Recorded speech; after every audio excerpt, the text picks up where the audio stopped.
नमस्कार विद्यार्थी मित्रांनो, मी तलाठी सर तुमच्या सर्वांचं स्वागत करतो आपल्या चॅनलमध्ये, ज्याचं नाव आहे अश्विनी अकॅडमी बाय तलाठी सर. आज मी तुमच्यासाठी आपल्या चॅनलचा पहिला व्हिडिओ घेऊन आलेलो आहे, जो आहे बीड जिल्हा पोलीस भरती 2026चा जो पेपर आहे तो संपूर्ण पेपर मी तुम्हाला इथे सोडवून दाखवणार आहे. बऱ्यापैकी सोपे प्रश्न विचारलेले आहेत. ते सर्व प्रश्न मी तुम्हाला इथे उत्तरासहित सांगतो. ठीक आहे, तर आपण सुरुवात करूया. पहिला जो पार्ट आहे तो मराठी व्याकरण आहे, त्याच्यानंतर साधारणपणे मॅथ्स आणि रिझनिंग, आणि त्याच्यानंतर GS असा साधारणपणे पेपर आलेला होता. ठीक आहे, आपण सुरुवात करूया. अमर्याद या शब्दाचा योग्य विरुद्धार्थी शब्द ओळखा असं विचारलेलं आहे. अमर्यादचा विरुद्धार्थी शब्द, तर पर्याय क्रमांक 2 मर्यादित. अमर्याद म्हणजे मर्यादा नसलेले, आणि मर्यादित म्हणजे लिमिटमध्ये असणारे. अमर्यादला विरुद्धार्थी शब्द मर्यादित येणार आहे. अफाट आणि असीम हे शब्द येणार नाहीत, कारण हे शब्द अमर्यादला समानार्थी शब्द येऊ शकतात, पण आपल्याला विरुद्धार्थी विचारल्यामुळे मर्यादित हा शब्द येणार आहे. अमोल हा काय ऑप्शन येणार नाही. ठीक आहे, एकदम सोपा प्रश्न होता. याच्यानंतर आपण पुढचा नेक्स्ट प्रश्न पाहूया. खालीलपैकी संयुक्त स्वर कोणता आहे असा प्रश्न विचारण्यात आलेला आहे. तर तुम्हा सर्वांनाच माहीत असेल, अ, ई, ओ आणि रू याच्यामध्ये ओ हा संयुक्त स्वर आहे. अ आणि ई हे येणार नाहीत, हे मूळ स्वर आहेत. रू सुद्धा येणार नाही. ओ हा असा स्वर आहे जो की 2 स्वरांपासून बनलेला आहे, म्हणून त्याला संयुक्त स्वर असं म्हटलं जातं. कोणत्या स्वरांपासून बनलेला आहे, तर तो अ अधिक उ किंवा उ या पद्धतीने लिहिला जातो. ओ हे याचं योग्य उत्तर असणार आहे. ठीक आहे, आपण पुढील प्रश्न बघूया.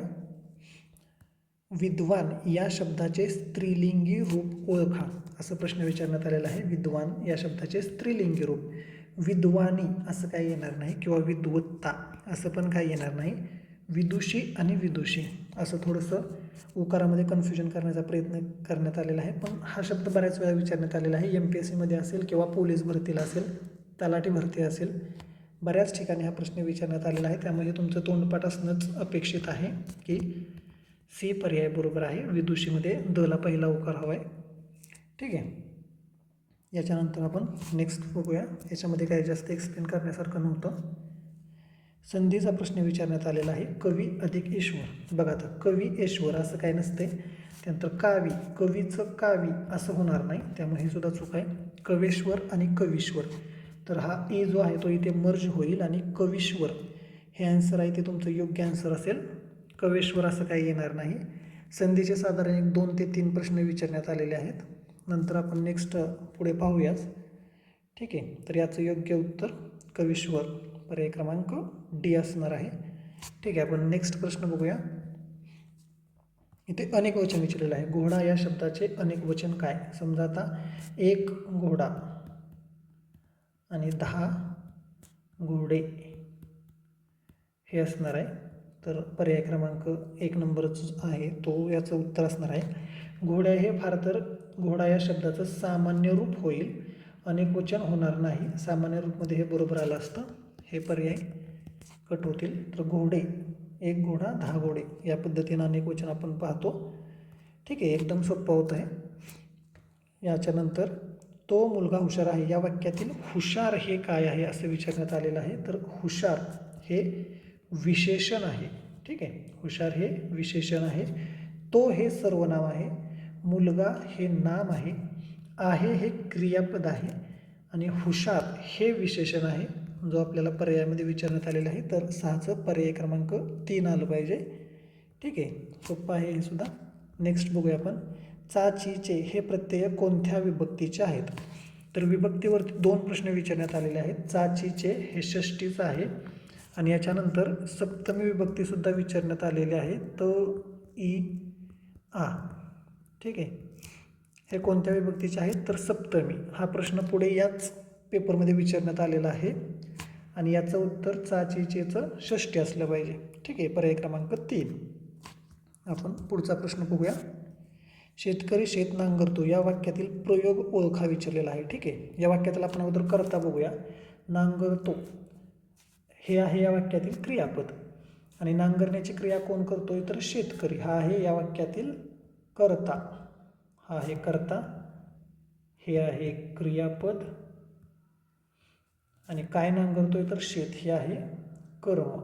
ठीक आहे. आता कर्त्याला प्रत्यय नाही, वाक्यातील कर्त्याला प्रत्यय नसला तर तो डायरेक्ट कर्तरी प्रयोग होतो.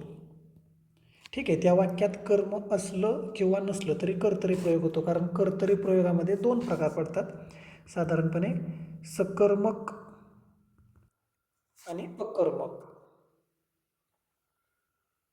मग त्या वाक्यातील जर कर्त्याला प्रत्यय नाही तर तो कर्तरी झाला, हे तर फिक्स आहे. पण त्याच्यानंतर जर समजा कर्म असेल त्या वाक्यात तर सकर्मक कर्तरी, आणि कर्म नसेल तर अकर्मक कर्तरी. जसं की हा जो प्रश्न विचारलेला आहे तो सकर्मक कर्तरीचा प्रश्न आहे, कारण या वाक्यात कर्म आहे. त्यानंतर नवीन कर्मणीमध्ये कसं असतं साधारणपणे, पोलिसांकडून चोर पकडला गेला, हे नवीन कर्मणीचं उदाहरण आहे.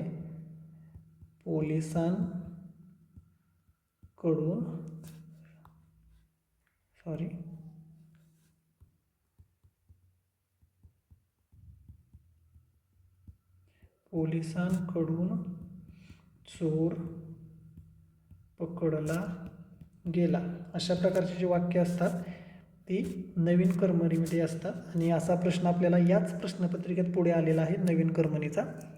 कर्मणी प्रयोगमध्ये वाक्यात जर कर्म असेल आणि कर्माला प्रत्यय नसेल तर तो कर्मणी प्रयोग होतो. जसं की याचं एक उदाहरण मी तुम्हाला सांगतो. शेतकऱ्याने शेत नांगरले, असा जर प्रश्न आला असता तर तो कर्मणी झाला असता, कारण इथे कर्त्याला प्रत्यय आहे त्यामुळे तो कर्तरी नाही होणार. आणि वाक्यात कर्म आहे, वाक्यात कर्म असेल आणि कर्माला प्रत्यय नसेल तर तो कर्मणी प्रयोग होतो. भावी प्रयोगाचं एक वाक्य आहे जे नेक्स्ट आपल्याला म्हणजे याच प्रश्नपत्रिकेत विचारण्यात आलेलं आहे, ते आपण त्यावेळेस पाहूया. नवीन कर्मणी तुम्हाला मी सांगितलं, कर्मणी सांगितला, भावी आपण पाहूयात. कर्तरीमध्ये सकर्मक आणि अकर्मक असे दोन प्रकार असतात. त्याच्यामध्ये सकर्मकचं जे हे वाक्य आहे ते आपल्याला विचारलेलं आहे, शेतकरी शेत नांगरतो. ठीक आहे. आपण नेक्स्ट पाहूया. पंचवटी या शब्दाचा समास कोणता आहे? तर तुम्हाला सर्वांना माहीत असेल, हा द्विगु समास आहे. पंच म्हणजे 5 आणि जिथे संख्या वाक्याच्या संख्या शब्दामध्ये संख्येचा गुणधर्म दिसतो तिथे आपण द्विगु समास असतो. अव्ययभाव समासाचे एक उदाहरण याच प्रश्नपत्रिकेत पुढे विचारण्यात आलेलं आहे, यथाशक्ती, हे जे उदाहरण आहे अव्ययभाव समासाचं. ठीक आहे. ते याच प्रश्नपत्रिकेत पुढे विचारण्यात आलेलं आहे, आपण पाहूया ते. नेक्स्ट, डोळा या शब्दाचा समानार्थी शब्द, एकदम सोपं. डोळा या शब्दाचा लोचन हे समानार्थी शब्द आहे. हस्त म्हणजे हात असणार आहे, पद म्हणजे पाय असणार आहे. ठीक आहे. काही तर काही येणारच नाही. डोळा या शब्दाला लोचन. ठीक आहे, समानार्थी शब्द. पुढे पाहूया. मुलांनी गुरुजींना मान द्यावा या वाक्यातील प्रयोग होता, भाव्य प्रयोग आहे हा. ठीक आहे, मी तुम्हाला म्हटलेलं भाव्य प्रयोग सांगतो, तो इथे आहे. साधारणपणे वाक्यातील हे क्रियापद आहे, हा कर्ता आहे, हे कर्म आहे. कर्ता आणि कर्माला प्रत्यय आहे, कर्ता आणि कर्माला प्रत्यय असेल तर तो डायरेक्ट भाव्य प्रयोग झाला पाहिजे. अकर्मक हे साधारणपणे कर्मणी प्रयोगात येत नाही, तर अकर्मक हे प्रकार आहेत कर्तरी आणि भाव्य प्रयोगाचे. ठीक आहे. त्यानंतर कर्मणी तुम्हाला सांगितलं, जर वाक्यात कर्म असेल आणि त्याला प्रत्यय नसेल तर तो कर्मणी प्रयोग होणार आहे. ठीक आहे. आणि कर्तरी, जर वाक्यातील कर्त्याला प्रत्यय नसेल तर तो कर्तरी प्रयोग असणार आहे, याला कर्माची गरज लागत नाही. कर्म असेल तर सकर्मक कर्तरी होईल, मगाशी मी सांगितलं त्याप्रमाणे, आणि कर्म नसेल तर अकर्मक कर्तरी होईल. अट फक्त एकच आहे की कर्त्याला प्रत्यय नको. ठीक आहे. कर्म कर्तरी. ठीक आहे, आपण पाहूया नेक्स्ट. तर हे आहे भाव्य प्रयोगाचं उदाहरण, मुलांनी गुरुजींना मान द्यावा. ठीक आहे. नेक्स्ट पाहूया आपण. हा आला बघा प्रश्न, यथाशक्ती या शब्दाचा समास होता, अव्ययीभाव समास आहे. ठीक आहे. मग अशा आपण एक बघितलं जे की द्विगु समास आला होता संख्याचा, पंचवटी हा द्विगु होता. हा यथाशक्ती, यथा हा प्रत्यय असल्यामुळे अव्ययीभाव समासामध्ये हे मोडतो. ठीक आहे, समासावरती 2 प्रश्न आपण पाहिले. ठीक आहे. त्यानंतर पुढं स्वतः हे कोणत्या प्रकारचे सर्वनाम आहे? स्वतः आणि आपण हे साधारण आत्मवाचक सर्वनाम आहे. दर्शक, संबंधी, पुरुषवाचक हे सर्वनामाचे इतर प्रकार आहेत, ते इथे येणार नाहीत. ठीक आहे. ज्यावेळेस एखादी गोष्ट दर्शविली जाते त्यासाठी जो सर्वनाम वापरलं जाते ते दर्शक असतं. संबंधी म्हणजे जे, ते, जेव्हा, तेव्हा अशा प्रकारच्या सर्वनामांचा वापर वाक्यात केला जातो त्यावेळेस ते संबंधी सर्वनाम असतं. ठीक आहे. आणि पुरुषवाचक सुद्धा स्वतःमध्ये येणार नाही.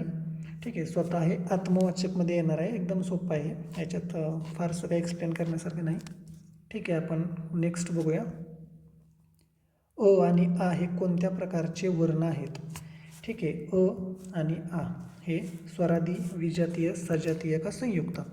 तर तुम्हाला सर्वांना माहीत असेल हे सजातीय स्वर आहेत. अ आणि आ हे सजातीय आहेत. सजातीय कोणकोणते आहेत? अ आणि आ ही एक जोडी, त्यानंतर ई ही एक जोडी आणि उ ही एक जोडी, हे सजातीय आहेत. विजातीय जर म्हटलं तुम्ही तर मग अ आणि ई अशी जोडी घेतली तर ती विजातीय जोडी होऊ शकते, किंवा ए आणि औ हे विजातीय, या पद्धतीनं होईल. स्वरादी माहीतच आहेत तुम्हाला. संयुक्त स्वर आपण पाहिला मगाशी ओ कशापासून बनलेला आहे? साधारणपणे अ अधिक उ किंवा उ हा संयुक्त स्वर आहे. तर आपल्याला अ आणि आ कोणत्या प्रकारचे वर्ण? सजातीय स्वर. हे तुमचं फायनल उत्तर असलं पाहिजे याचं. ठीक आहे. ठीक आहे. आपण नेक्स्ट प्रश्न पाहूया याच्यामध्ये. गार्गीला थंडी वाजते या वाक्यातील कर्ता ओळखा. ठीक आहे. वाजते हे काय आहे? क्रियापद आहे. आणि थंडी काय? वाजणारी काय? तर थंडी हा या वाक्यातील कर्ता आहे. अशा प्रकारचं वाक्य MPSC मध्ये श्रावणीला थंडी वाजते या पद्धतीने विचारण्यात आलेला आहे. आणि खूप वेळा हा प्रश्न विचारण्यात आलेला आहे. सोपा आहे एकदम, पाठच पाहिजे हे. कर्ता यामध्ये थंडी असणार आहे. वाजणारी काय? थंडी. थोडंसं फिरवून विचारण्यात आलेलं आहे, त्यामुळे गोंधळून जायचं कारण नाही. वाजते हे क्रियापद आहे, त्यामुळे हे येणार नाही. ठीक आहे. नेक्स्ट बघूया आपण. पांढरा या शब्दाचे भाववाचक नाम काय आहे? ठीक आहे. पांढरा तर काय? पांढरेपणा हा असणार आहे भाववाचक नाम. नामाचे 3 प्रकार साधारणपणे. एक म्हणजे की विशेष नाम, 2 म्हणजे की सामान्य नाम, आणि 3 म्हणजे भाववाचक नाम.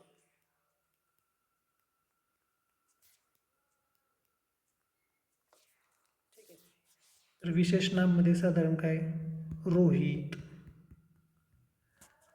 अक्षय, त्यानंतर अमृता, हे असे विशेष नाम येतील. सामान्य नाम मध्ये साधारणपणे विद्यार्थी, त्यानंतर फक्त फुल असं जर म्हटलं तर ते सामान्य नाम येईल, आणि कमळ म्हटलं तर मग ते विशेष नाम झालं. असं कमळ असेल तर विशेष नाम, फक्त फुल म्हटलं तर सामान्य नाम. आणि भाववाचक नाम म्हणजे काय असतं? साधारण सुंदरता, औदार्य, पांढरेपणा, या पद्धतीनं हे नामाचे 3 प्रकार आहेत. ठीक आहे. नामावरती मला वाटतं साधारण 1-2 प्रश्न आलेले आहेत. जमदग्नीचा एक प्रश्न आलेला आहे की फक्त जमदग्नी हे जर म्हटलं, तुम्हाला मी तेच सांगतो तो एक्सप्लेन करून. जमदग्नी फक्त एवढंच म्हटलं जमदग्नी तर ते विशेष नाम झालं. ठीक आहे. पण जर आमचे वडील म्हणजे जमदग्नीच आहेत असं म्हटलं तर ते सामान्य नाम होणार. आमचे वडील म्हणजे जमदग्नीच आहेत असं जर म्हटलं तर हे सामान्य नाम होणार. का सामान्य नाम होणार? तर हे फक्त जमदग्नी म्हणजे एक व्यक्तीबद्दल नाही बोलले जाते, तर जेवढ्या रागट व्यक्ती असतील त्या सर्वांना मिळून एकत्रित जमदग्नी असं म्हटलं गेले, त्यामुळे ते सामान्य नाम होईल. जसं की फक्त भीम म्हटलं तर ते विशेष नाम होईल, भीम. पण आमच्या वर्गात खूप सारे भीम आहेत असं जर म्हटलं तर मग ते सामान्य नाम होईल. ठीक आहे, कारण ते खूप जणांसाठी वापरलं जातं. आणि फक्त असं म्हटलं की भीम हा माझा मित्र आहे, भीम हा माझा मित्र आहे असं म्हटलं तर यामध्ये येणारा भीम हा विशेष नामच येणार आहे. पण आमच्या वर्गात खूप सारे भीम आहेत किंवा तो म्हणजे भीमच आहे असं जर म्हटलं तर मग ते सामान्य नामामध्ये जाईल, कारण ते खूप जणांना उद्देशून बोललं जात आहे. ठीक आहे, आपण नेक्स्ट बघूया. रामाकडून रावण मारला गेला. मला वाटतं प्रयोगाचं हे तिसरं उदाहरण आहे. रामाकडून रावण मारला गेला हे मी सांगितले तुम्हाला. नवीन कर्मणी, पोलिसांकडून चोर पकडला गेला त्या पद्धतीमध्ये आहे हे, त्यामुळे हे नवीन कर्मणीमध्ये जाईल. रामाकडून रावण मारला गेला. ठीक आहे. भाव्य प्रयोग मी तुम्हाला सांगितला. वाक्यातील कर्ता आणि कर्म दोघांना पण प्रत्यय असेल तर ते भाव्य प्रयोग होतं. कर्मणी प्रयोगाची अट एकच आहे, त्या वाक्यात कर्म पाहिजे. त्या वाक्यात जर कर्म असेल, दोन अटी आहेत, कर्म पाहिजे आणि त्या कर्माला प्रत्यय नको. या दोन अटी जर पूर्ण केल्या तर तो प्रयोग कर्मणी होतो. ठीक आहे. आणि कर्तरी प्रयोगाची अट एकच आहे की कर्त्याला प्रत्यय नसायला पाहिजे.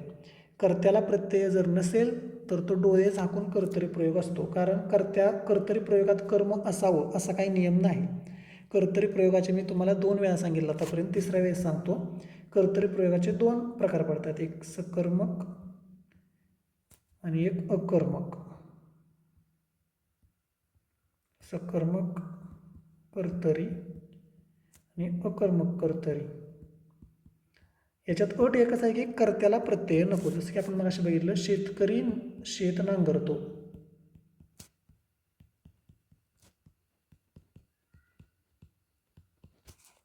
हे झालं तुमचं सकर्मक. आणि अकर्मक म्हणजे काय, मुले खेळतात एवढंच जर म्हटलं, मुले खेळतात, या वाक्यात हे क्रियापद आहे.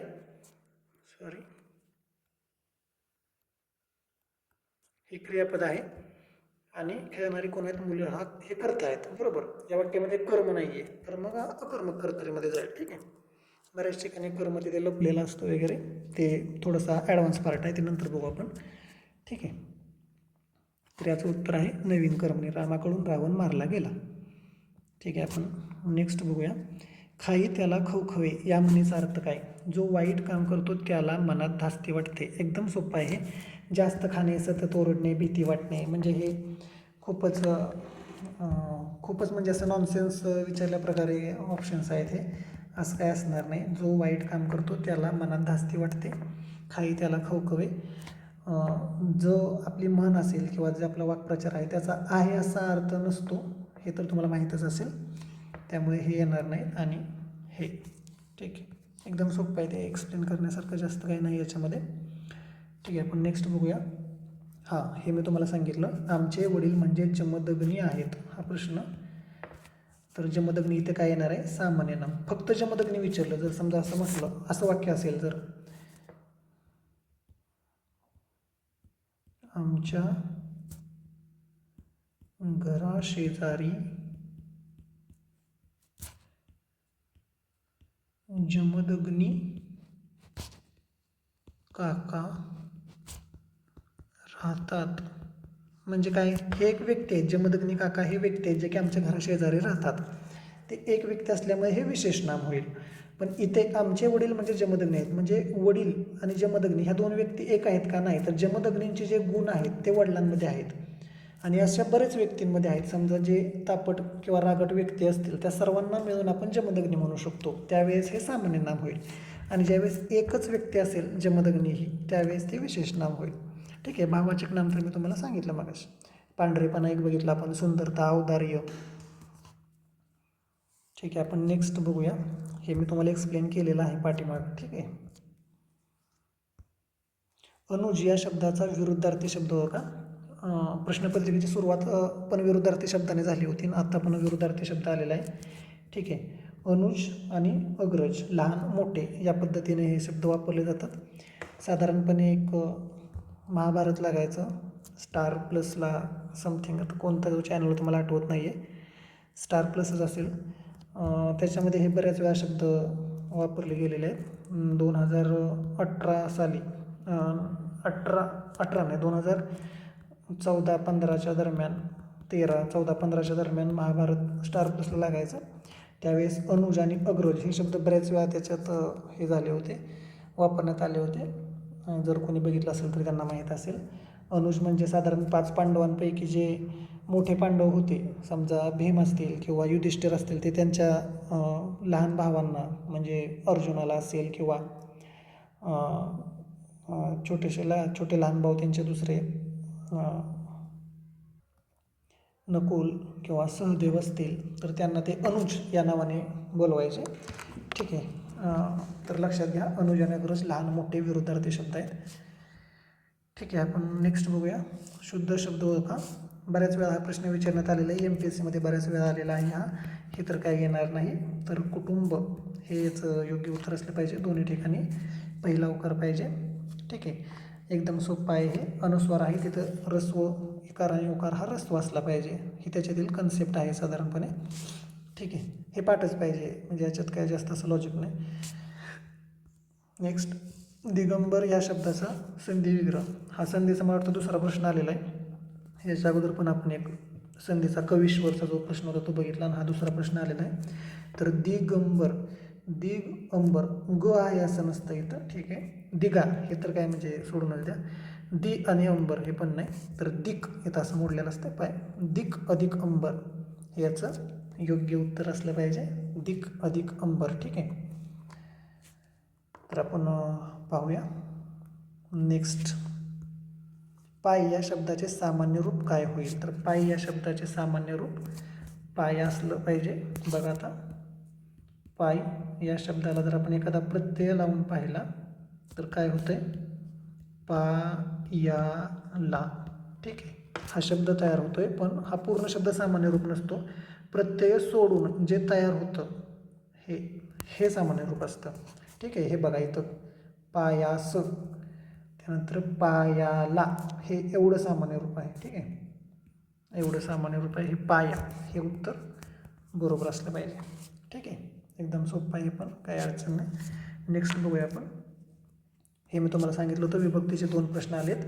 एक आपण षष्टीचा प्रश्न पाहिला, षष्टीचा एक प्रश्न पाहिला, आणि एक हा सप्तमीचा प्रश्न आहे. षष्टीचा आपण चा, ची, चे हे पाहिलं, आणि हे त, इ, आ, म्हणजे एकदम सोपे, जे पाठ असल्यानंतर लगेच येणारे असे हे प्रश्न होते. संबोधनमध्ये हाक जी मारली जाते त्याच्यामध्ये संबोधन ही विभक्ती असते. ठीक आहे, आपण नेक्स्ट बघूया. सोपं आहे त्यामुळे काय याचं ते बघू आपण नेक्स्ट. आईने मुलाला निजवले, क्रियापदाचा प्रकार ओळखा. ठीक आहे, निजवले हे क्रियापद आहे. यामध्ये क्रिया दुसऱ्याकडून करवून घेतली जाते, त्यावेळेस प्रायोजक हे क्रियापद असतं. शक्य क्रियापद आणि प्रायोजक क्रियापद यामध्ये बऱ्याच वेळा विद्यार्थ्यांचं कन्फ्युजन होतं, तर कन्फ्युजन करून घेण्यासारखं त्याच्यामध्ये काही नाही आहे. ठीक आहे, आईने मुलाला निजवले. समजा असं असेल, मुलाला निजवते, तर हे शक्य आहे, शक्य क्रियापद. कारण मुलगा इथे क्रिया स्वतःच करतोय किंवा मुलाची तेवढी कॅपॅसिटी आहे की तो स्वतः क्रिया करू शकतो. पण या वाक्यातून काय समजते? आईने मुलाला निजवले, की मुलाला ती कॅपॅसिटी नाही आहे मुलाकडे थोडक्यात, आणि आई ते काम करून घेत आहे, त्यामुळे ते प्रयोजकमध्ये होतं. ठीक आहे, तर थोडंसं ठीक आहे, मुलाला निजवते किंवा बाळाला चालवते. ठीक आहे, हे शक्य क्रियापद आहेत. आणि आई बाळाला चालवते असं जर असेल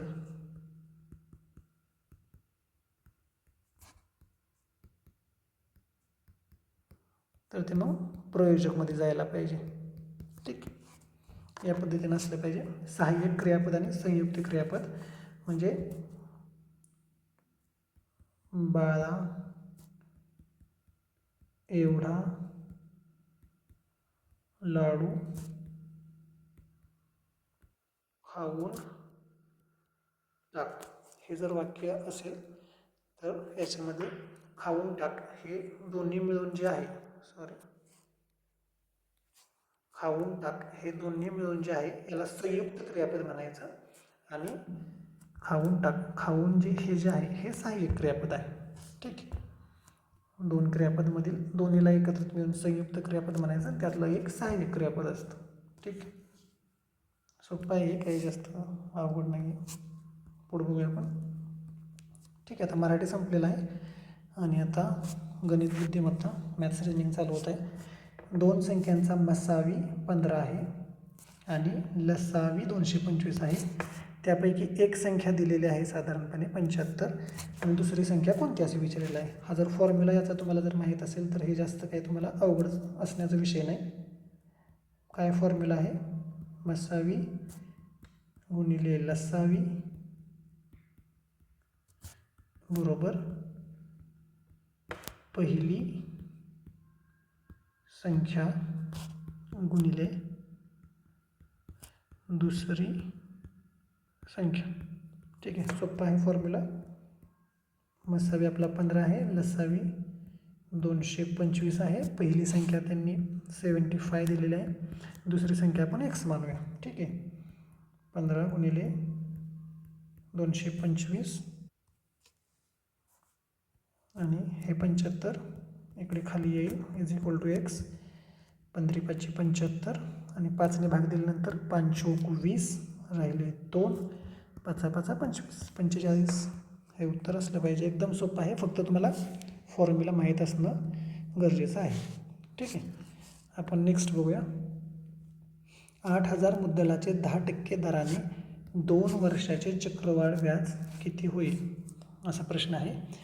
तुम्हाला हा फॉर्म्युला माहीत असेल. साधारणपणे 8,000 मुद्दल आहे आणि 10% दराने 2 वर्षाचे चक्रवाढ व्याज विचारलेलं आहे.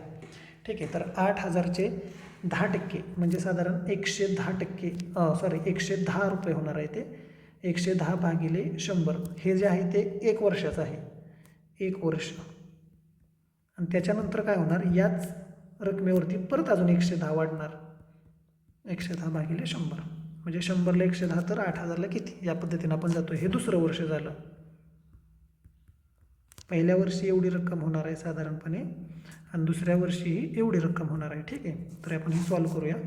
1 2 1 2 इथे 1 0 इथे 1 0 हा 0 हा 0 गेला. ठीक आहे, तर 8 गुणिले 110 गुणिले 11. ठीक आहे, 11 88 गुणिले 110. ठीक आहे, बघूया आपण. 11 88 अच्छा 8 परत 11 88 88 आणि 8 साधारणपणे 88 आणि 8 96 आणि हा 0 म्हणजे 9,680 एवढी रक्कम होईल. पण आपल्याला काय विचारलं आहे, फक्त चक्रवाढ व्याज विचारलेलं आहे. तर 9,680 वजा हे 8,000 मुद्दलाचे. ठीक आहे, 0 8 6 1 1,680 हे याचं ॲन्सर असलं पाहिजे.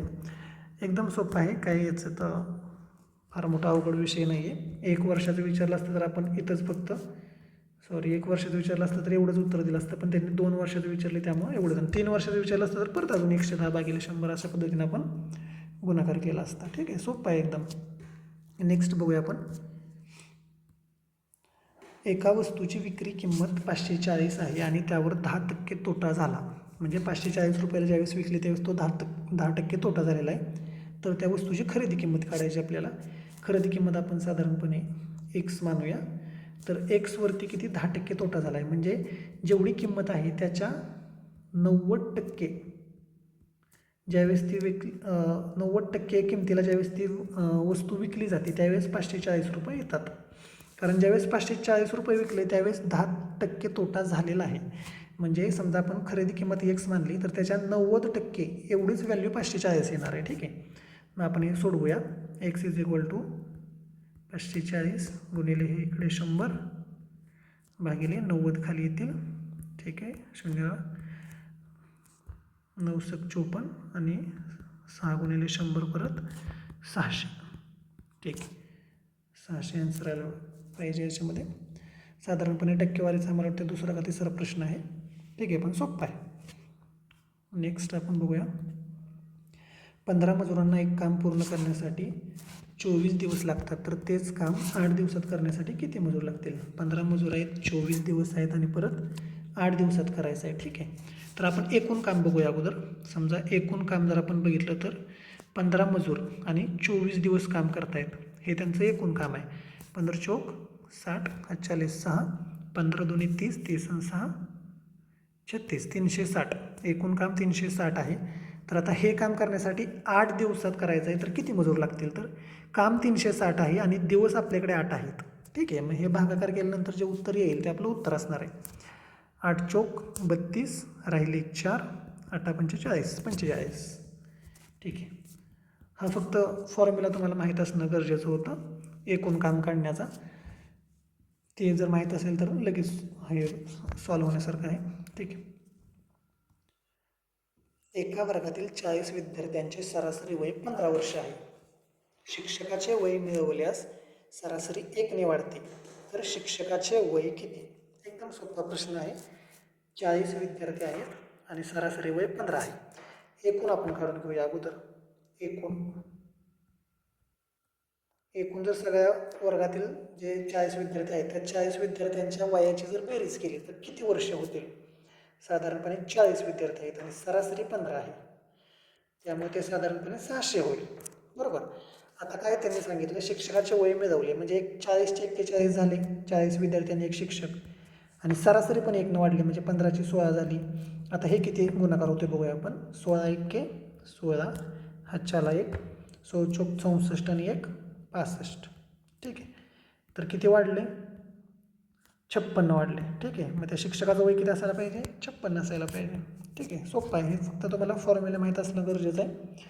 आणि हे फॉर्म्युले तुम्ही परीक्षेला बसल्यानंतर तयार करणं किंवा परीक्षेला बसल्यानंतर आठवणं हे अपेक्षित नाही आहे.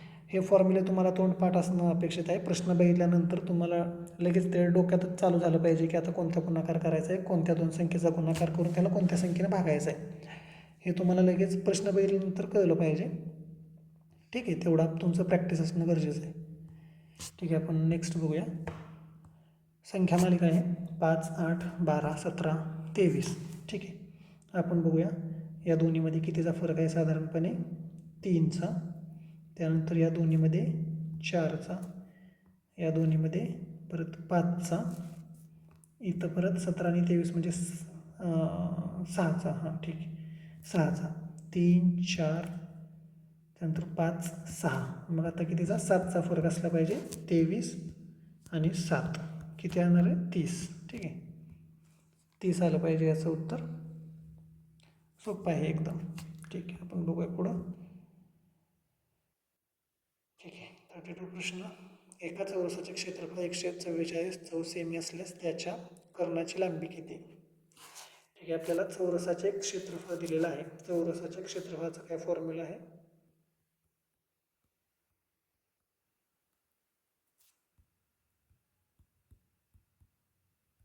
चौरसाचे क्षेत्रफळ इज इक्वल टू बाजूचा वर्ग. चौरसाचे क्षेत्रफळ किती दिलेलं आहे आपल्याला? 144 बरोबर बाजूचा वर्ग. ठीक आहे, दोन्ही बाजूला आपण वर्गमूळ काढून घेऊ. 144 वर्गमूळ येतं 12 आणि इकडं बाजू, म्हणजे आपल्याला बाजू मिळाली त्या चौरसाची.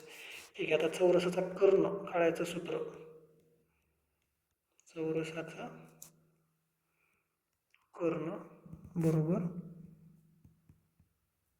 बाजू √2, बाजू वर्गमुळात 2. बाजू किती आहे आपली? 12 वर्गमुळात 2. 12 वर्गमुळात 2 कुठं आहे? ठीक आहे, हे याचा ॲन्सर असलं पाहिजे. म्हणजे याच्यामध्ये तुम्हाला फक्त फॉर्म्युले पाठ असणं अपेक्षित आहे. हे 2 फॉर्म्युले जर तुमचे पाठ असतील तर एक 20 सेकंदामध्ये तुमचं ॲन्सर येऊ शकतं. ठीक, बघूया आपण नेक्स्ट. जर एका संख्येचा 40% हा 80 असेल तर त्या संख्येचा 60% किती? ठीक आहे, बघूया आपण. जर एका संख्येचा 40%,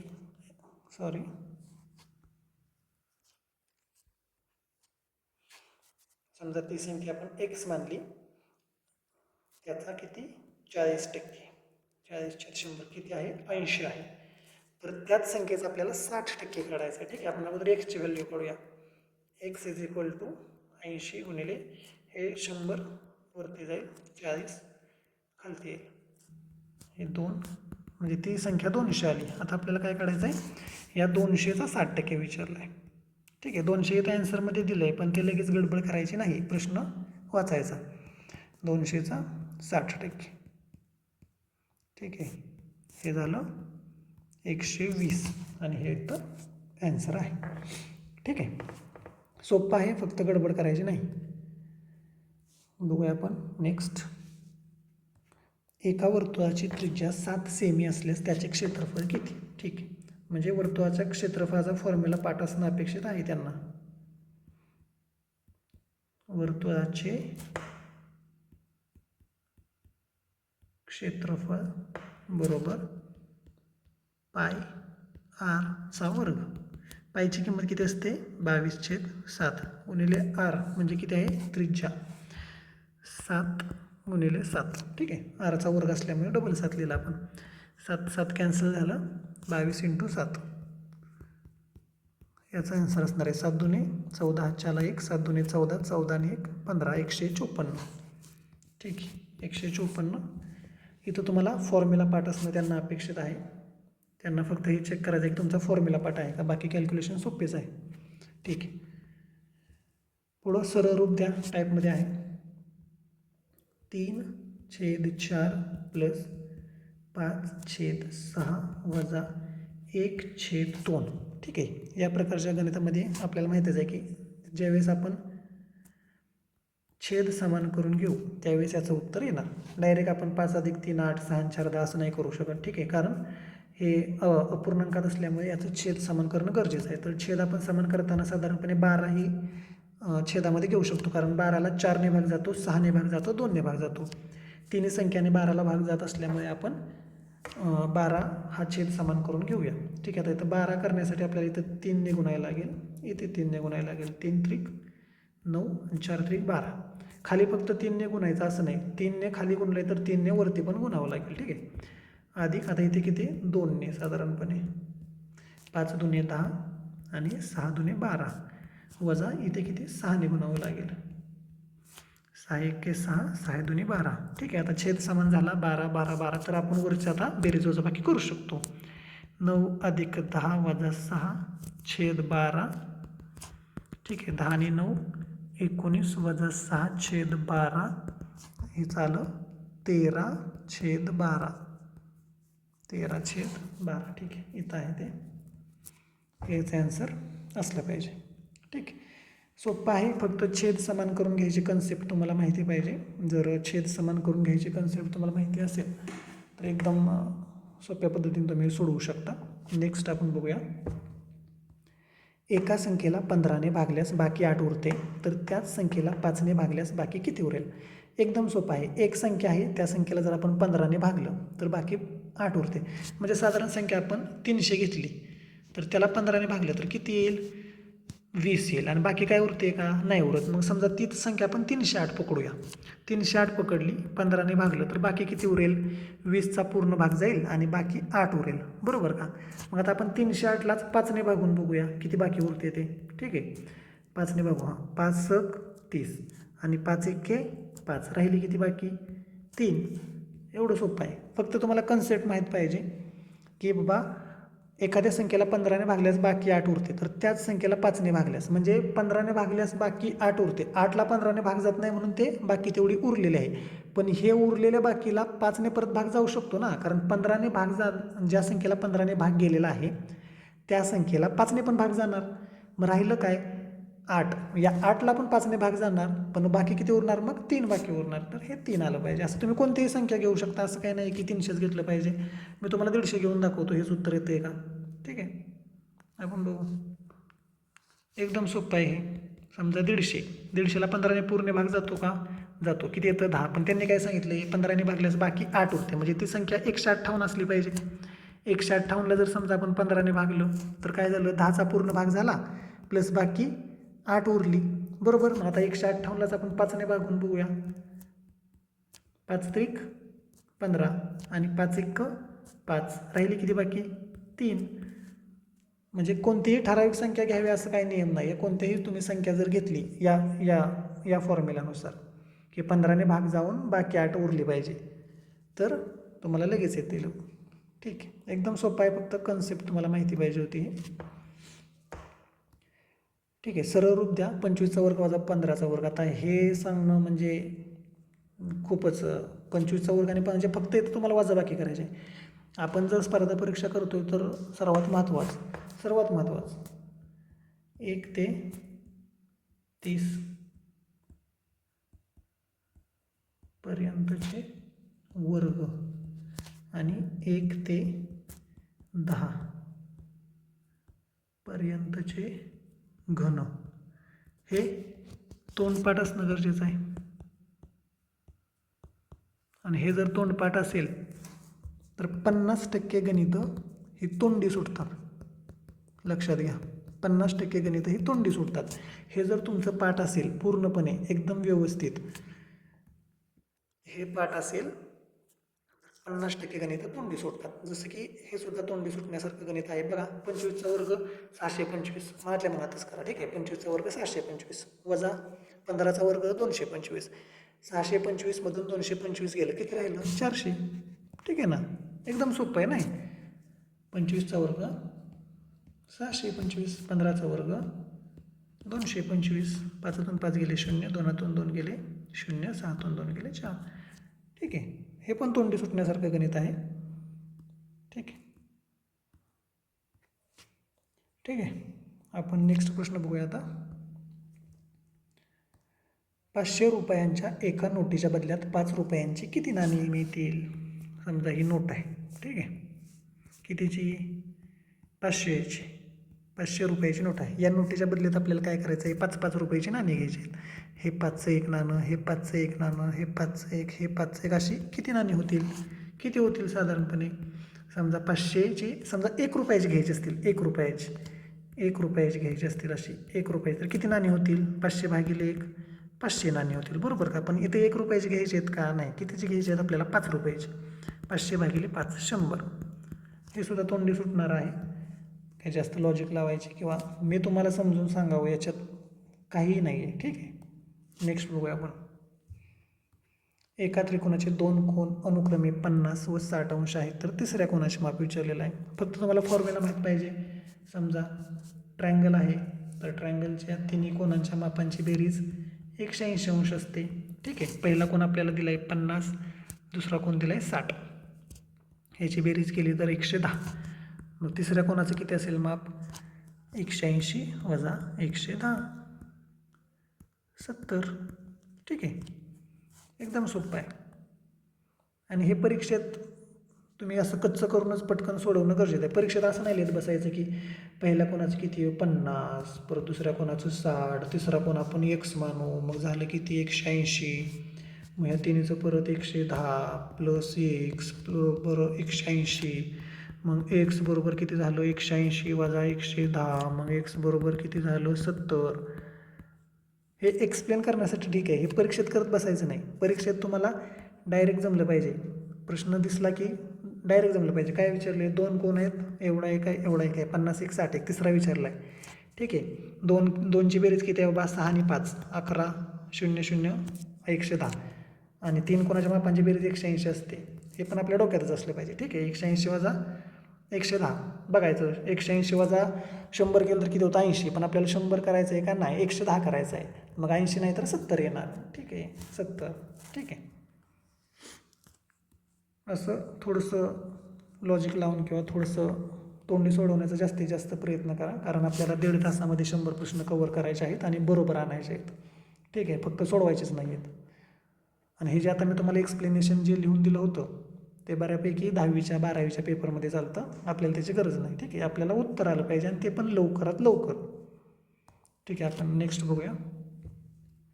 हा एक थोडासा कन्फ्यूज प्रश्न होता की म्हणजे इथं त्यांना ब्रॅकेट देणं गरजेचं होतं पण त्यांनी दिलं नव्हतं असं मला वाटतं. 5x वर्ग बरोबर 625 असं त्यांनी द्यायला पाहिजे होतं, पण त्यांनी देताना असं दिलं. असं दिलं तर त्याचा अर्थ बदलतो, असं दिलं तर त्याचा अर्थ बदलतो, पण असं देणं अपेक्षित असावं. ठीक आहे, 5x² = 625. आता याचं आपण जर केलं तर 5चा वर्ग 25 गुणिले x चा वर्ग x एक्स स्क्वेअर बरोबर 625.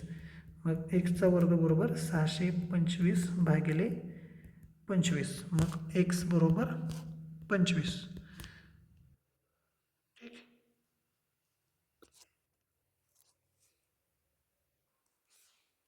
सॉरी, एक्स बरोबर 25 नाही, एक्स स्क्वेअर बरोबर 25 म्हणजे एक्स बरोबर 5. ठीक आहे. एक्स बरोबर 25 म्हटलं पण ते एक्स स्क्वेअर आहे. ठीक आहे. एक्स बरोबर 5 असेल तर एक्स स्क्वेअरची आपल्याला किंमत काढायची आहे. मग एक्स स्क्वेअर म्हणजेच 5चा वर्ग म्हणजेच 25. ठीक आहे. हे इथं आहे ॲन्सर. हे ॲन्सर असणं गरजेचं आहे. आता हे जे मी तुम्हाला स्टेप बाय स्टेप लिहून दिलं, हे तुम्हाला जिथं वाटतं तिथं तुम्ही अवघड वाटेल तिथं स्टेप लिहा.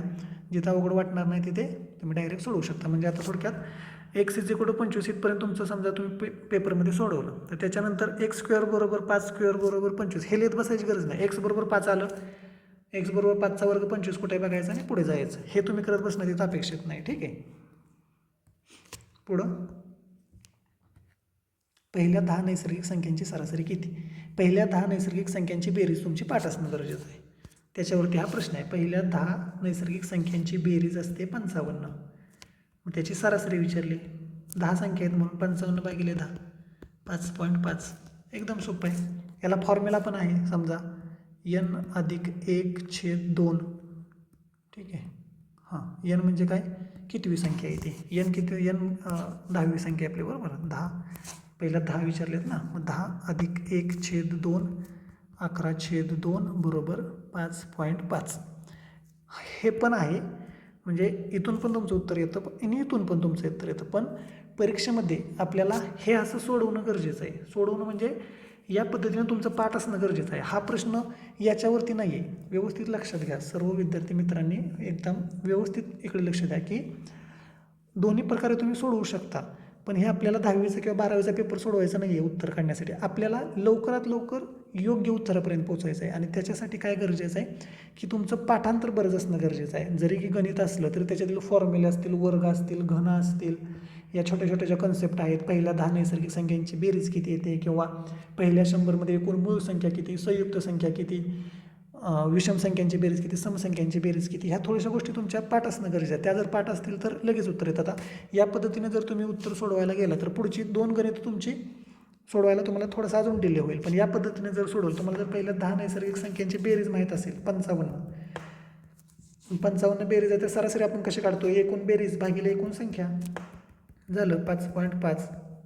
म्हणजे 55 हे जरी माहीत असेल तुम्हाला तरी पण तुम्ही इथं कुठं टिक करणार नाही, डायरेक्ट इथं 5.5, कारण 55 इथंच दिसते. ठीक आहे.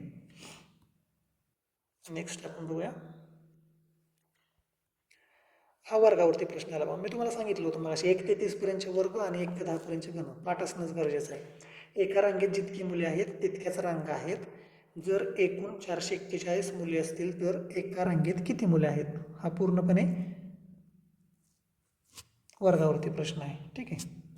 एका रांगेत जितकी मुले आहेत तितक्याच रांगा आहेत. म्हणजे एक्स मुलं असतील तर एक्स रांगा आहेत आणि त्याची एकूण बेरीज 441. 441 कशाचा वर्ग आहे हे तुम्हाला माहीत असणं गरजेचं आहे. थोडक्यात इथं x square is equal to 441. हा 21चा वर्ग आहे. 21चा वर्ग बरोबर 441. ठीक आहे. मग आपलं काय आलं? 21 रांगा आणि 21 मुलं. किती मुलं आहेत? 21. आणि रांगा पण किती आहेत? 21च. ठीक आहे. सोपं आहे एकदम. फक्त तुम्हाला वर्ग माहीत आहे का नाही हे त्यांना चेक करायचं येतं. आणि तुमच्या ही कन्सेप्ट लक्षात आली की नाही, जितकी मुलं तितक्याच रांगा. ठीक आहे. नेक्स्ट बघूया आपण. संख्या मालिका दिलेली आहे आणि नेक्स्ट सांगितलेलं आहे. याला एक 2-3 प्रकारे सोडवता येतं साधारणपणे. म्हणजे बऱ्याच जणांचे लॉजिक वेगवेगळे आहेत. मी साधारणपणे याचं असं तुम्हाला सांगेल की इथं 5 गुणिले 2 बरोबर 10 अधिक 1. त्यानंतर पुढं कसं येईल? 11 गुणिले 2 बरोबर 22 अधिक 1 23. ठीक आहे. हे आलं 11, हे आलं 23. त्यानंतर 23 गुणिले 2 46 अधिक 1 बरोबर 47. गुणिले 2 अधिक 1 आपण करतो आहे थोडक्यात. आणि 47च्या नंतर काय येईल मग? 47 गुणिले 2 94 अधिक 1 95. ठीक आहे. हे किंवा तुम्हाला जर याच्यापेक्षा दुसरं कोणतं लॉजिक जर लवकर सुचलं किंवा याच्यापेक्षा नंतर जर दुसरं कोण म्हणजे पटकन जर लॉजिक दुसरं कुठलं सुटलं तर ते तुम्ही पण करू शकता. जसं की आता बघा, इथे 6चा फरक आहे. त्यानंतर इथे 12चा आहे. त्यानंतर इथे साधारण 18चा आहे, नाही 18 नाही सॉरी 24चा आहे इथं. 6, 12, 24 मग पुढं काय असलं पाहिजे 48. 48 अधिक 47 किती येईल? 7 आणि 7 14 आणि 1 15, 4ला 1 4 आणि 4 8 9 95. उत्तर लवकरात लवकर बरोबर येणं अपेक्षित आहे. बऱ्याच विद्यार्थ्यांचं मेरिट यामुळे जातं की उत्तर त्यांना माहीत असतं, उत्तर येत असतं, फक्त ते पटकन येत नाही किंवा एकाच प्रश्नाला जास्त वेळ गेल्यामुळं पुढचे जे सोपे सोपे प्रश्न असतात ते त्यांना वेळ मिळत नाही आणि वेळ न मिळाल्यामुळे मग गडबडीत चुकीचे आन्सर्स देणं किंवा एखादा फॉर्म्युला मिस होणं अशा गोष्टी घडत राहतात. तर तसं आपल्या बाबतीत होऊ नये यासाठी बऱ्याच वेळा तोंडी करण्याचा प्रयत्न करा. ठीक आहे, पुढे बघूया आपण. 2, 6, 12, 20, 30 आणि त्याच्यानंतर काय? ठीक आहे, इथे काय आहे? 4चा फरक आहे, इथं 6चा फरक आहे, इथं 8चा आहे, इथं 10चा आहे. म्हणजे 4, 6, 8, 10 मग आता 12चा फरक. 30 आणि 12चा 42. एक नंबरलाच आहे. ठीक आहे, संख्यामालेचे 1, 2 ते 3 प्रश्न बघितले आपण. ठीक आहे, पुढं एकदम सोपं. आता याच्यात काय लॉजिक आहे का? मी तुम्हाला सांगितलेलं वर्ग पाठ असणं गरजेचं आहे. 8चा वर्ग 64 आहे, 9चा वर्ग 81 विचारलेला आहे. ठीक आहे, हे जर आपल्याला येत नसेल तर मग अवघड गोष्ट आहे सगळी. ठीक आहे, हे प्रश्न म्हणजे तुम्ही 9 गुणिले 9 पण करणं अपेक्षित नाही आहे. दिसले की बरोबर येणं गरजेचं आहे. ठीक आहे, नेक्स्ट बघूया आपण. Same pattern. 2चा घन 8 दिला आहे, 3चा 27, तर 4ला काय येणार आहे? 64. ठीक आहे, म्हणजे 1 ते 10पर्यंतचे घन सांगितलं होतं मी. 10च्या नंतरचे घन शक्यतो पाठ करू नका, कारण मग ते कितीही पाठ केलं तर कमीच आहे. पण 10पर्यंत जर घन पाठ असतील तर तुमचं पोलीस भरतीतील बऱ्यापैकी 99% प्रश्न हे साधारणपणे 1 ते 30चे वर्ग आणि 1 ते 10चे घन पाठ असतील तर 99% प्रश्न सुटतात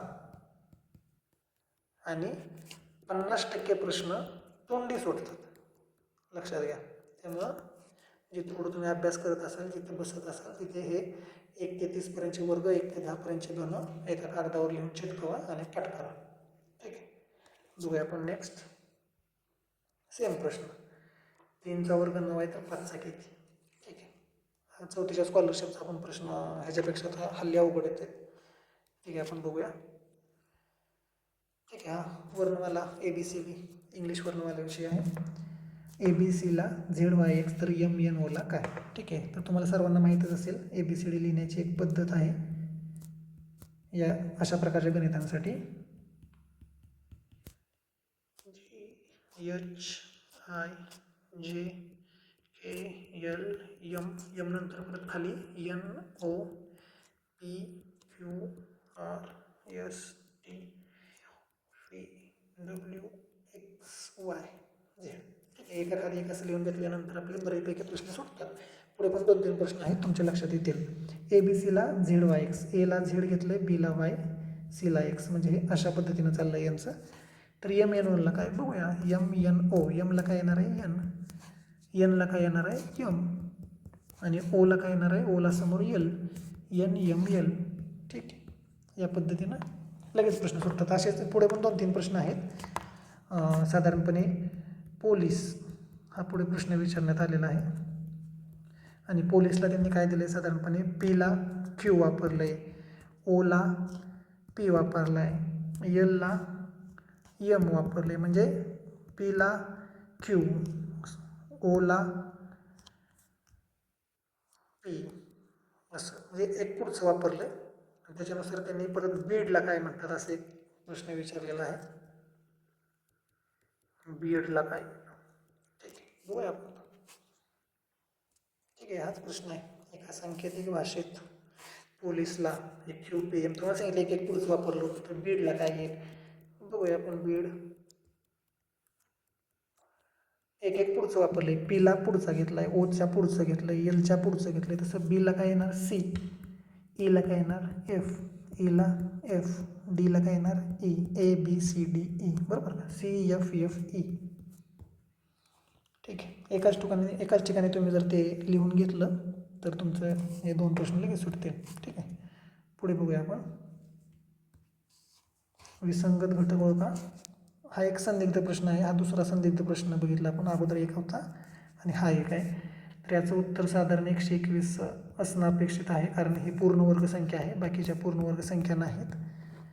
ठीक आहे, संदिग्ध आहे थोडंसं, पण 121 बरोबर तुम्ही जाऊ शकता. ठीक आहे. विसंगत शब्द ओळखा.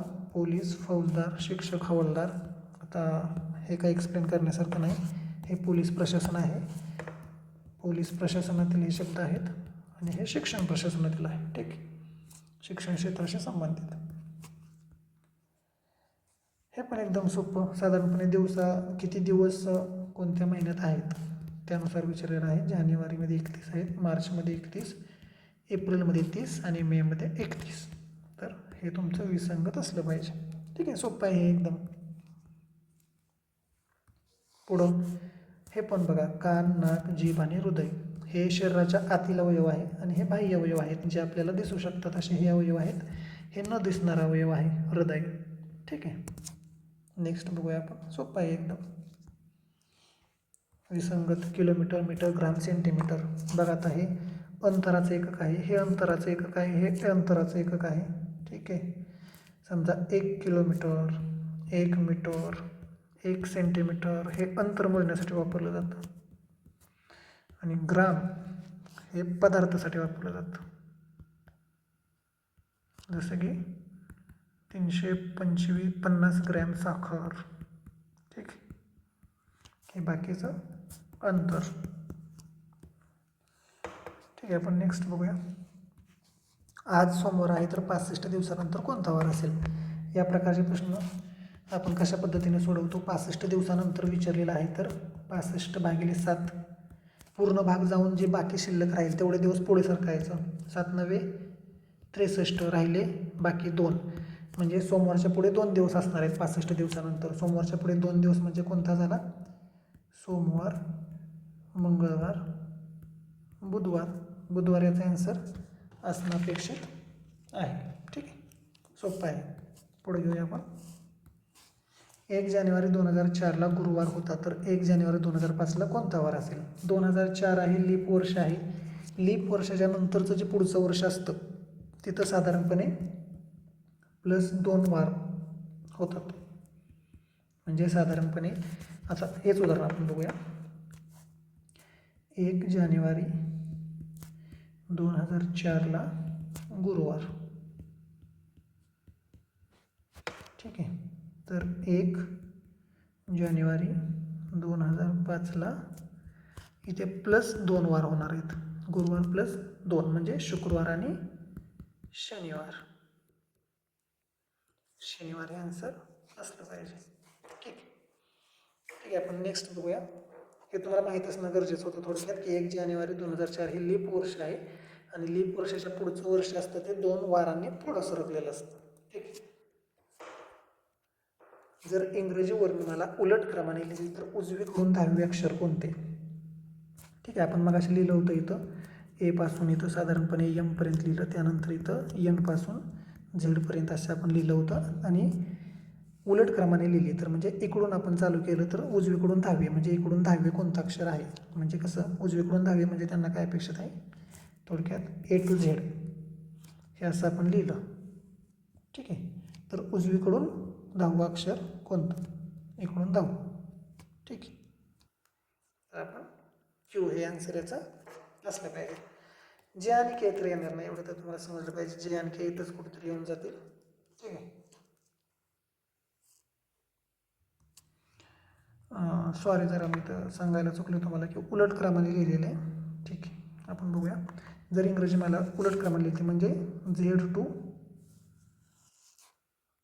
A पर्यंत लिहिली तर उजवीकडून 10वे म्हणजे इकडून 10वे कोणते असं येईल.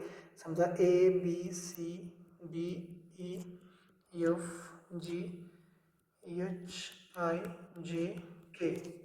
पहिले, दुसरे, तिसरे, चौथे, 5वे, 6वे, 7वे, 8वे, 9वे, 10वे. ठीक आहे, जे येणार आहे इथं, हे येणार नाही उत्तर. सॉरी, थोडंसं सांगण्यात गडबड झाली उलट क्रमाने लिहिलेलं असल्यामुळे. जर इंग्रजी वर्णमाला उलट क्रमाने लिहिली, ठीक आहे, आपण उलट क्रमाने लिहिली Z to A ही लिहिली, तर उजवीकडून 10वे अक्षर, उजवीकडून म्हणजे ही बाजू आपली उजवी झाली थोडक्यात आणि ही डावी बाजू झाली ठीक आहे. तर उजवीकडून 10वे अक्षर हे जे असलं पाहिजे. ठीक आहे. थोडंसं कन्फ्युजिंग आहे, पण आय थिंक जे ह्याचं ॲन्सर असायला पाहिजे. ठीक आहे. आपण बघूया नेक्स्ट. पत्त्यांच्या कॅटमधून एक पत्ता काढला असता तो राजा असण्याची संभाव्यता किती? ठीक आहे. पत्त्यांच्या कॅटमध्ये राजा किती असतात? राजा 4 राजे असतात. आणि एकूण पत्ते किती असतात? एकूण 52. याचाच त्याने भागाकार विचारला आहे. 52 पत्त्यापैकी 4 पत्ते असण्याची संभाव्यता किती आहे? 52 म्हणजे 1/13. 1/13. ठीक आहे. ॲन्सर असणार आहे याचं. बघूया आपण नेक्स्ट. सोपा आहे. याच्या पद्धतीने पुढे पण एक प्रश्न आहे संभाव्यतेचा. हा प्रश्न आहे बघा. एका पिशवीत 5 लाल आणि 3 निळे चेंडू आहेत. एक चेंडू काढला असता तो निळा असण्याची शक्यता किती आहे? एकूण चेंडू किती आहेत? 5 आणि 3. एकूण चेंडू 8 आहेत. 8 पैकी आपण किती काढणार आहे? एकच चेंडू काढणार आहे. तर तो निळा असण्याची शक्यता किती असणार आहे? 3 वेळा असणार आहे ना. ठीक आहे. एकूण चेंडू 8 आहेत आणि निळे एकूण आपल्याकडे 3 आहेत. 8 चेंडूमधून आपण जर एक चेंडू काढला तर साधारणपणे निळा असण्याची शक्यता किती वेळा असणार आहे ती? तर ती 3 वेळा असणार आहे. 3/8. ठीक आहे. संभाव्यतेचे प्रश्न आहेत. हे तुमची थोडीशी कन्सेप्ट क्लिअर असणं गरजेचं आहे. एकूण वस्तू किती आहेत ते तुम्हाला भागाकारात आलं पाहिजे. ते जर तुम्हाला कन्सेप्ट माहीत असेल तर हे असं पण तुमचं लगेच कट होऊन जातं. हे पण येणार नाही. ठीक आहे. 3/8 आलं पाहिजे. हे 5 असण्याची संभाव्यता आहे, त्यामुळे हे येणार नाही. ठीक आहे. पुढे बघूया आपण. अची आई ही बच्या वडिलांची एकुलती एक मुलगी आहे, तर बचे अशी नाते काय? हा पण कन्फ्युजिंग प्रश्न आहे. बऱ्यापैकी याचं मामा हे उत्तर वाटतंय की बाबा मामा हे उत्तर असायला पाहिजे किंवा मामा हे उत्तर देतील, पण हे कन्फ्युजिंग प्रश्न आहे. का कन्फ्युजन आहे मी तुम्हाला सांगतो. ठीक आहे. अची आई ही बच्या वडिलांची एकुलती एक मुलगी आहे. ही आहे अची आई. समजा अची आई आपण सुमन म्हणू. सुमन. ठीक आहे. अची आई ही सुमन ही बच्या वडिलांची एकुलती एक मुलगी आहे. आता ही बचे वडील समजा आपण राम मानू. बच्या वडिलांची एकुलती एक मुलगी म्हटले. एकुलती एक मुलगी म्हणजे राम यांना एकच कोणतरी मुलगा किंवा मुलगी आहे. एकुलती एक म्हटल्यामुळं, त्यामुळं समजा राम यांना एकच मुलगी आहे सुमन असं म्हटलं तर मग ब ही सुमनच व्हायला पाहिजे ना थोडक्यात. मग बचे अशी नातं काय? बचे अशी नातं काय असं विचारलं तर ते आई पण यायला पाहिजे ना. असं मी एक लॉजिक लावलं आहे. पण याचं उत्तर समजा आता ब असं म्हटलं की बाबा बच्या वडिलांची एकुलती एक मुलगी आहे, तर मग हे 2 बहीण भाऊ असले तर मग ब हा मामा झाला. मग बचे असे नाते काय तर मामा. ठीक आहे. असं एक कन्सेप्ट म्हणजे त्यांनी मॅच करायचा प्रयत्न केलेला आहे. पण माझ्या माहितीप्रमाणे अची आई समजा आता अची आई ही सुमन बच्या वडिलांची, ह्या बच्या वडिलांची एकुलती एक मुलगी. एकुलती एक म्हणजे काय?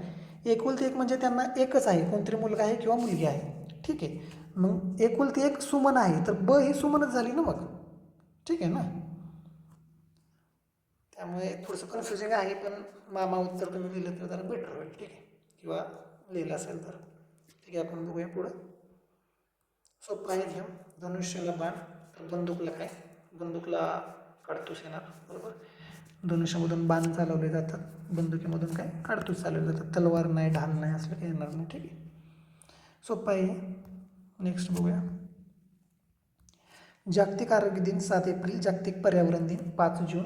माहीत असेल तुम्हाला जागतिक पर्यावरण दिन फार मोठ्या प्रमाणात साजरा केला जातो संपूर्ण जगात, त्यामुळे तुम्हाला हे माहीत असणं गरजेचं आहे.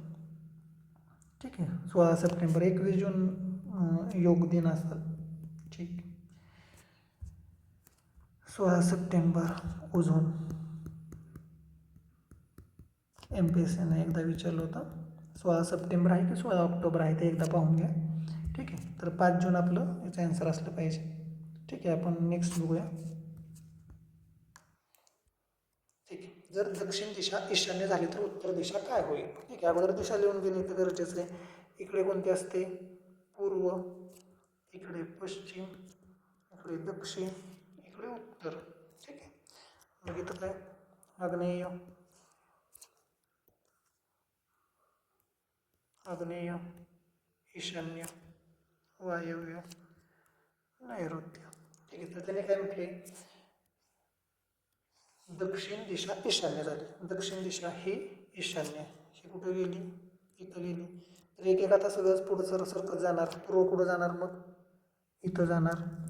आग्नेय कुठं जाणार, इथं जाणार. दक्षिण कुठं, इथं. आणि मग नैऋत्य कुठं, इथं. ठीक आहे, हाच प्रश्न विचारला त्यांनी. उत्तर दिशा काय होईल, उत्तर दिशा काय होईल, नैऋत्य होईल. ठीक आहे, सुरुवातीला आपण ज्या मूळ दिशा आहेत त्या लिहून घेणं गरजेचं आहे. त्याच्यानंतर एक एक दिशा पुढं सरकवणं गरजेचं आहे.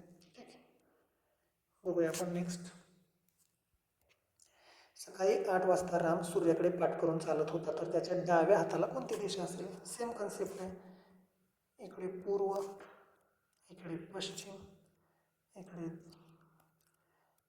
दक्षिण, इकडे उत्तर. ठीक आहे, सकाळी 8 वाजता राम सूर्याकडे पाठ करून चालत होता. ठीक आहे, हा राम असेल आणि हा सूर्याकडे पाठ करून म्हणजे हा इकडे चालला आहे थोडक्यात, कारण पूर्वेला सूर्य उगवतो आणि तो सूर्याकडे पाठ करून चालला आहे. मग त्याच्या डाव्या हाताला कोणती दिशा असेल. त्याचा डावा हात हा, उजवा हा, उजव्या हाताला उत्तर, डाव्या हाताला दक्षिण.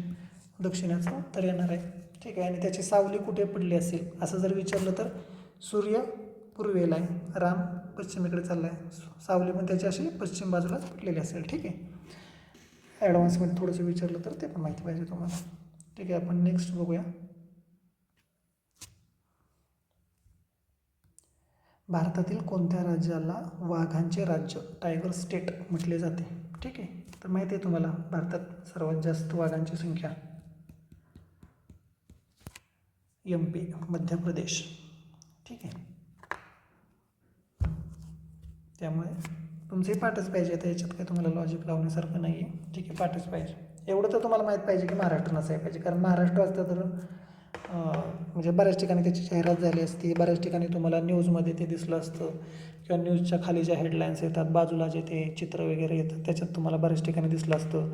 त्यानंतर तुमचे ते STचे जे जाहिराती लावल्या जातात त्याच्यावरती लावण्यात आलं असतं. बऱ्याच ठिकाणी तुम्हाला हे दिसलं असतं. महाराष्ट्र तर नाही, एवढं तर लक्षात आलं पाहिजे तुम्हाला. ठीक आहे, उत्तराखंड इथं त्यांनी का दिलं आहे,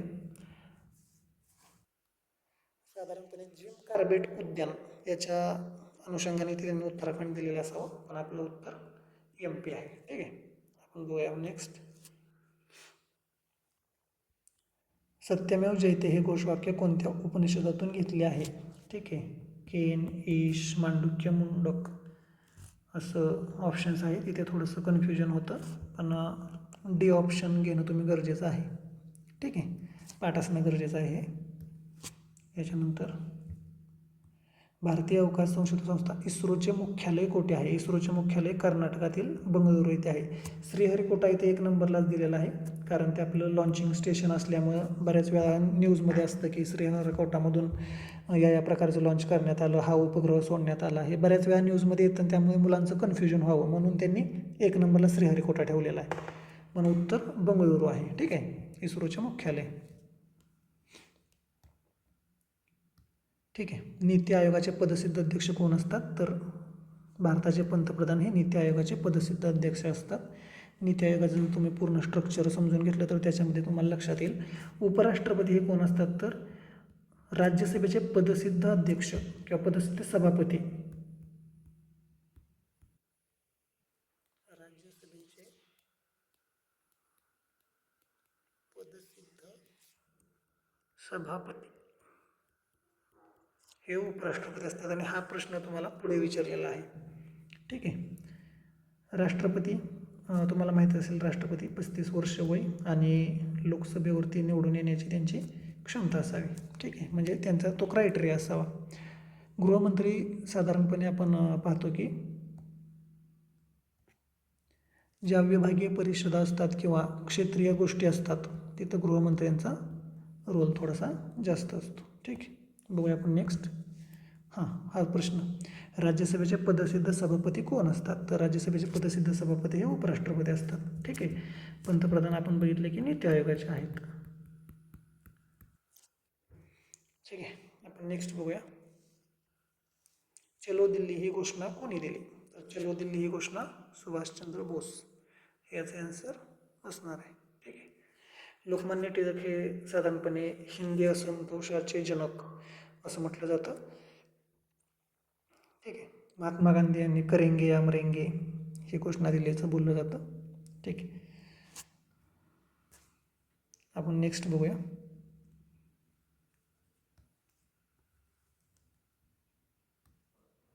भारतातील सर्वात लांब हिमनदी कोणती आहे? ग्लेशियर. ठीक आहे. सियाचीन. हे म्हणजे फॅक्ट आहेत आणि या गोष्टी तुमच्या पाठ असणं गरजेचं आहे. याच पण हिमनदीच आहेत, पण सर्वात लांब जर म्हटलं तर ती सियाचीन आहे. हे फॅक्ट आहे, भूगोलाच्या सर्व पुस्तकांमध्ये आहे आणि पाठ असणं गरजेचं आहे. ठीक आहे. नेक्स्ट बघूया आपण. विटॅमिन सीच्या अभावामुळे कोणता आजार होतो? तर विटॅमिन सीच्या अभावामुळे स्कर्वी हा आजार होतो. हे पण फॅक्ट आहे, तुम्हाला पाठ असणं गरजेचं आहे. ठीक आहे. रातांदे पण असेल साधारण ए, बी, डी आणि हे सी. ठीक आहे. नेक्स्ट बघूया आपण. भारतीय संविधानातील कलम 370 कशाशी संबंधित आहे? तर ते कशी संबंधित होते? तर ते जम्मू आणि काश्मीरशी संबंधित होते. बघितलं असेल तुम्ही न्यूजमध्ये, पेपरमध्ये, चालू घडामोडीमध्ये पिक्चर आले त्याच्यावरती 2-3. ठीक आहे. तर आता हे काय सर्वज्ञात आहे. जम्मू काश्मीरविषयी कलम 370. ठीक आहे. नेक्स्ट बघूया आपण. महाराष्ट्राचा राज्य प्राणी कोणता? फॅक्ट आहे, पाठ पाहिजे. शेकरू. ठीक. याच्यामध्ये काही जास्त लॉजिक नाही, पाठ पाहिजे. महाराष्ट्रातील विधानसभेची सदस्य संख्या किती आहे? तर 288 ही महाराष्ट्रातील विधानसभेची सदस्य संख्या आहे. तुम्हाला पाठ पाहिजे. ही आहे साधारणपणे तुमच्या लोकसभेची. ही आहे साधारणपणे महाराष्ट्राच्या विधान परिषदेची. ही आहे साधारणपणे तुमच्या राज्यसभेची. ठीक आहे. 288. सर्व आकडे देऊन त्यांनी कन्फ्यूज करण्याचा प्रयत्न केलेला आहे. ठीक आहे. आणि आता या पण संख्या बदलणार आहेत. 2027 सालची आपली जनगणना झाल्यानंतर लोकसभा, राज्यसभा, विधानसभा सर्व संख्या बदलणार आहेत. ठीक आहे. भारतातील सर्वात मोठे राज्य क्षेत्रफळानुसार कोणते आहे? तर ते राजस्थान असलं पाहिजे. ठीक आहे. भारतातील मध्य प्रदेश आपण मग असे बघितलं की टायगर स्टेट, वाघांचे राज्य म्हणून मध्य प्रदेश. आणि क्षेत्रफळानुसार बघितलं तर 1 नंबरला राजस्थान, 2 नंबरला MP, 3 नंबरला महाराष्ट्राला पाहिजे. ठीक आहे. या पद्धतीने तिने 1, 2, 3 तिन्ही पहिले जे 3 राज्य आहेत ते पर्यायामध्ये घेऊन कन्फ्युजन करण्याचा प्रयत्न केलेला आहे. पण कन्फ्यूज होण्याची गरज नाही, हे तोंडपाठ असणं गरजेचं आहे. महाराष्ट्रात कुंभमेळा कोठे भरतो? ठीक आहे. नाशिक. तुम्हाला माहीत असलं पाहिजे, याच्यावरून बरंच राजकारण होतं. पालकमंत्री कोण असेल तिथं, किंवा नाशिक जिल्ह्याचं पालकमंत्रीपद घेण्यासाठी जी बऱ्यापैकी रस्सीखेच चालू असते ती, त्याला हे पण एक कारण आहे, कुंभमेळा. ठीक आहे. महाराष्ट्रात कुंभमेळा कुठे भरतो? नाशिक. महाराष्ट्रातील सर्वात मोठे धरण क्षेत्रफळाने कोणते? ठीक आहे. जायकवाडी याचं आन्सर असलं पाहिजे. बघूया आपण नेक्स्ट. महाराष्ट्रातील कोणत्या समाजसुधारकाला लोकहितवादी म्हटले जाते? तर गोपाळ हरी देशमुख. महाराष्ट्रातील कोणत्या समाजसुधारकाला लोकहितवादी म्हटले जाते? गोपाळ हरी देशमुख हे याचं आन्सर असलं पाहिजे. ठीक आहे. मराठी वृत्तपत्रांचे जनक कोणास म्हटले जाते? बाळशास्त्री जांभेकर. फॅक्ट आहेत या. सर्व इतिहासाच्या, भूगोलाच्या पुस्तकांमध्ये असणाऱ्या या गोष्टी, तोंडपाठ असणाऱ्या गोष्टी आहेत या. एक कन्फ्युजनचे 2-3च प्रश्न आहेत, बाकी सगळं बऱ्यापैकी सोपं आहे. ठीक आहे. भारतीय संविधान सभेचे पहिले अध्यक्ष कोण होते? ठीक आहे. पहिले अध्यक्ष म्हटलं तर डॉक्टर राजेंद्र प्रसाद. आणि पहिले हंगामी अध्यक्ष म्हटले किंवा तात्पुरते अध्यक्ष म्हटले, हंगामी फर्स्ट हंगामी अध्यक्ष तर सच्चिदानंद सिन्हा येतील. पण फक्त फर्स्ट अध्यक्ष एवढंच म्हटलं, पहिले अध्यक्ष एवढंच म्हटलं तर ते डॉक्टर राजेंद्र प्रसाद येतील. डॉक्टर बाबासाहेब आंबेडकर हे मसुदा समितीचे अध्यक्ष होते साधारणपणे. आणि जवाहरलाल नेहरू हे साधारणपणे 2 ते 3 वेगवेगळ्या समित्यांचे अध्यक्ष होते. ठीक आहे. तर इथे थोडंसं कन्फ्युजन करण्याचा प्रयत्न केलेला आहे. पहिले अध्यक्ष आणि पहिले हंगामी अध्यक्ष एका बाजूला एक उत्तर देऊन विचार करायला लावणारा प्रश्न. ठीक आहे. पुढे बघूया. महाराष्ट्राचे मॅनचेस्टर असे कोणत्या शहराला म्हटले जाते? इचलकरंजी. ठीक आहे, फॅक्ट आहे. बघू नेक्स्ट. महाराष्ट्रातील सर्वात कमी पावसाचा जिल्हा. ठीक आहे, बऱ्यापैकी हे कमी पावसाचे जिल्हे आहेत. ठीक आहे, इथं चुकून कोल्हापूर झालेलं आहे, तर हे सोलापूर असेल.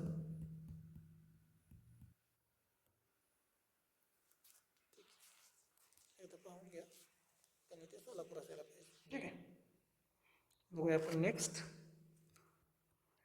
महाराष्ट्रातील सर्वात कमी पावसाचा जिल्हा कोणता? सोलापूर. हे तेच तिथे चुकून हे झालेलं आहे. नेक्स्ट बघूया आपण. आशियातील सर्वात पहिले सहकारी साखर कारखाना कुठे स्थापन झाला? माहिती आहे सगळ्यांना, लोणी प्रवरानगर. ठीक आहे, नेक्स्ट बघूया आपण. मुकुंदराज यांनी लिहिलेला विवेक सिंधू हा ग्रंथ कोठे लिहिला? अंबाजोगाई. ठीक आहे, त्याचं लॉजिक साधारणपणे हे होतं.